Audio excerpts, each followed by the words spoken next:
অনেক সময় বলেন যে সপ্তাহে একদিনে ধরা যাবে না, এরা তো বিভিন্ন জায়গায় লুকে আছে, আস্তে আস্তে এগুলো থেকে বের করে ধরা। আপনারা হয়তো জানেন যে ওই যে মতিউর, যে ছাগল এই মতিউর, সেও কিন্তু ধরা পড়ছে, তারও কিন্তু এতদিন ধরা যায় না। মানে যে আসে না কেন সবারই কিন্তু আইনের আওতায় আনা হবে।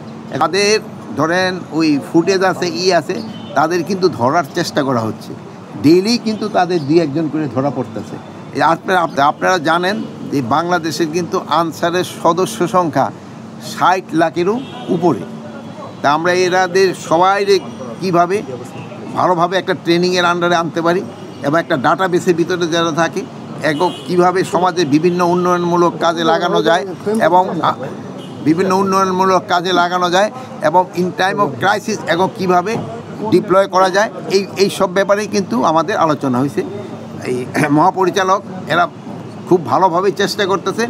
এই 60 লাখের উপরে কিন্তু প্রায় 61 লাখের মতো আনসার, এদের ট্রেনিংটা আরও কিভাবে ভালো করা যায় এবং এরা জনগণকে কিভাবে আরও বেশি সেবা দিতে পারে এই ব্যাপারে। তা এই বাহিনীর আবার কত কিছু সমস্যা রয়ে গেছে, ওই সমস্যাগুলিও তারা বলছে এবং এই সমস্যাগুলি আমরাও কত তাড়াতাড়ি সমাধান করতে পারি এইগুলি ব্যাপারে আমাদের এখানে আলোচনা হয়েছে। আর একটা হলো, জানেন এই ফোর্সটা কিন্তু যেহেতু আমাদের অন্যান্য ফোর্সের সাথে তারা কিন্তু বিভিন্ন সময়ে ইভেন যে কোনো ক্রাইসিসে, যে কোনো দুর্যোগে এরা কিন্তু সবার সাথে কাজ করে এবং এরাও কিন্তু মুখ্য ভূমিকাটা পালন করে। এবং দেখছেন আপনারা এই গত পূজার সময় তাদের ভূমিকাটাই কিন্তু ছিল মেইন। তারপর আপনার দেখবেন যে ইলেকশন সময়, এই সব সময় কিন্তু তাদের একটা বিরাট প্রয়োজন পড়ে। এইগুলি সম্বন্ধেই আলোচনা হয়েছে এবং এরা কীভাবে তাদের ট্রেনিংটা আরও ভালো করা যায় এবং তাদের কিছু সুযোগ সুবিধারও অভাব আছে, ওইগুলি আমরা কীভাবে তাড়াতাড়ি সমাধান করতে পারি ওই সব নিয়ে আলোচনা।